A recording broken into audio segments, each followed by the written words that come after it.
আসসালামু আলাইকুম। চতুর্থ শ্রেণীর বাংলা বই নিয়ে ধারাবাহিকভাবে আলোচনা করছিলাম। তার ধারাবাহিকতা এখন ৮৬ নম্বর পৃষ্ঠার পার্ট ১৬ এর যে সোনার থালা টপিকটি রয়েছিল সেটির আমরা অনুশীলন নিয়ে আলোচনা করব।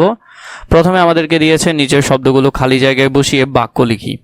এই শব্দগুলো আমরা নিচের খালি জায়গায় বসাবো এবং বাক্যগুলো আমরা সঠিকভাবে লিখব।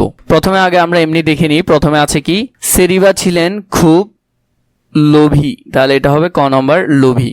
খতে ঢ্যাঁস এক বণিক পরিবার থাকতো, অন্ধপুরে এক বণিক পরিবার থাকতো, তাহলে এটা হবে খ নম্বরটা। ঘ নম্বরে বণিক পরিবারের একটি ঢ্যাঁস থালা ছিল, একটি সোনার থালা ছিল, তাহলে এটা হবে ঘ নম্বরটা, সোনার থালা।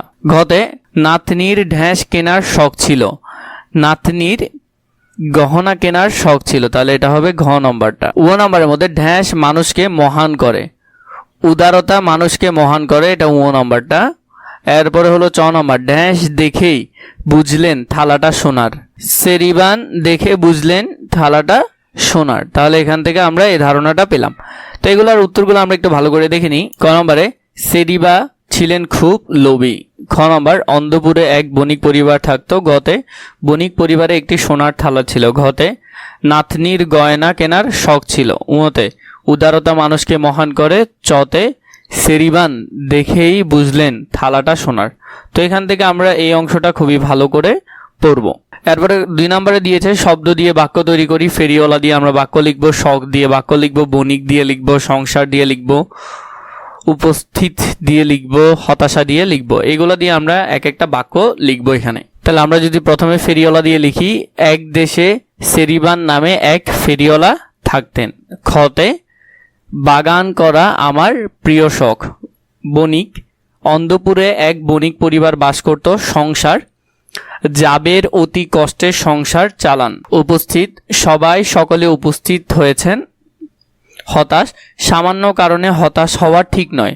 তো এইভাবে করে তোমরা এই অংশটুকু ভালো করে পড়ে ফেলতে পারবে। ৩ নম্বরে যদি আমরা দেখি, প্রশ্ন আছে এখানের মধ্যে, প্রশ্নের উত্তর বলিও লিখি। ক নম্বরে অন্ধপুরে বণিক পরিবারের কে কে ছিল?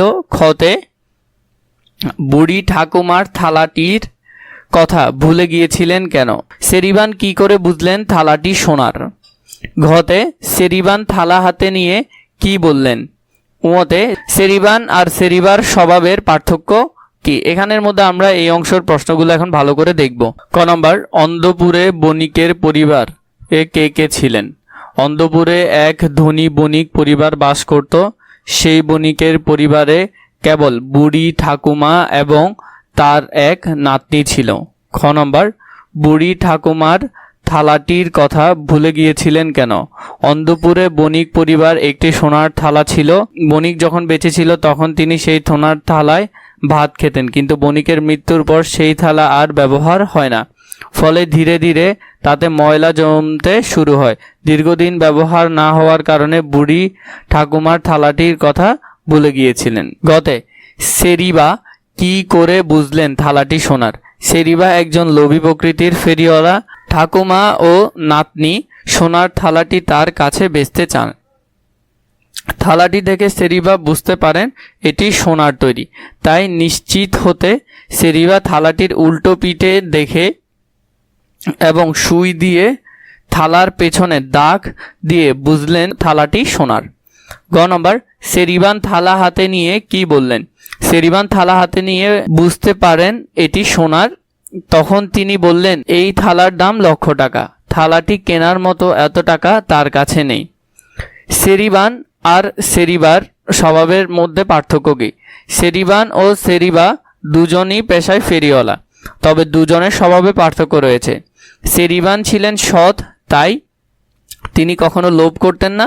অন্যদিকে সেরিবা ছিলেন লোভী স্বভাবের, অর্থাৎ দুজনের স্বভাবের পার্থক্য হলো সততায়। ৪ নম্বরের মধ্যে এক শব্দে লিখি। যিনি ঘুরে ঘুরে জিনিস বেচা কেনা করেন ফেরিওয়ালা, ব্যবসা করেন যিনি ব্যবসায়ী। এভাবে করে আমরা এক শব্দে এগুলা লিখব। ক নম্বর, যিনি ঘুরে ঘুরে জিনিস বেচা কেনা করেন ফেরিওয়ালা। খতে ব্যবসা করেন যিনি বণিক। ঘতে যারা বাড়ির আশেপাশে বাস করেন প্রতিবেশী। ঘতে সাহস আছে যার সাহসী। উঁতে যা সহ্য করা যায় না অসহনীয়। এভাবে করে এগুলোর আনসার তোমরা ধারাবাহিকভাবে লিখতে পারবে এখানের মধ্যে। 5 বিপরীত শব্দ লিখি। প্রদত্ত শব্দ এবং বিপরীত শব্দ, ধনী এর বিপরীত শব্দ, পুরনো, কেনা, এগুলো আমরা বিপরীত শব্দগুলো এখন লিখব। প্রদত্ত শব্দ, বিপরীত শব্দ: ধনী, গরিব, পুরনো, নতুন, কেনা, বেচা, পুণ্য, পাপ, সাধু, চোর, চেনা, অচেনা, আলো, অন্ধকার। এভাবে করে আমরা এগুলা ভালো করে লিখতে পারবো। এখান থেকে আমরা সুন্দর করে এগুলা লিখে ফেলবো। তাহলে এখান থেকে আমরা এগুলা লিখলাম। 6 নম্বর এখানে আছে বাক্যগুলো সাজিয়ে গল্প তৈরি করি ও লিখি। এখানে আমাদেরকে অনেকগুলো বাক্য দিয়েছে, এগুলো আমরা সুন্দর করে সাজাবো এবং লিখব। উত্তরে যদি আমরা দেখি, বাবা টেলিভিশনে খবর দেখছিলেন, ওই সময় রেবা তার পাশে এসে বসলো। খবরের কিছু মানুষকে দেখানো হচ্ছে, তারা সারি বেঁধে খাবার নিচ্ছিল। রেবা জিজ্ঞেস করলেন, ওদের কি হয়েছে? বাবা বললেন, ঘূর্ণিঝড়ের কারণে ওরা বিপদে পড়েছে। রেবা বলল, আমরা কি ওদের জন্য কিছু করতে পারি বাবা? তো এইভাবে করে এখানে যে গল্পটা ছিল এটা তোমরা সুন্দর করে সাজিয়ে লিখবে। সাথে ছিল, সোনার তালা গল্পটি পড়ে যা শিখলাম তার নিজের মতো করে বলি ও লিখে। এখানে আমরা লিখব তো এই গল্পটা পড়ে যেটা শিখলে। উত্তরে তুমি চাইলে লিখতে পারো, সোনার থালা গল্পটি পড়ে সৎ থাকা এবং লোভ না করার শিক্ষা লাভ করেছি। লোভে পড়ে মানুষকে ঠকানোর চিন্তা আমাদের পরিহার করা উচিত, কেননা লোভের বশবর্তী হয়ে অন্যকে ঠকানোর চিন্তা করলে তার ফল কখনোই ভালো হয় না। সৎ থাকলে যেমন পুরস্কৃত হওয়া যায়, তেমনি লোভ করলে সব কিছু হারাতে হয়। মূলত সোনার থালা গল্পটির মধ্যে দিয়ে মানব জীবনের সততার গুরুত্ব সম্পর্কে ধারণা লাভ করা যায়। এইভাবে করে তোমরা এই অংশটা এখানের মধ্যে লিখতে পারবে। পরে বলেছে, সোনার থালা গল্প কয়েকজন মিলে অভিনয় করে দেখায়। তাহলে এই গল্পটা তোমরা কয়েকজন মিলে অভিনয় করে দেখাবে।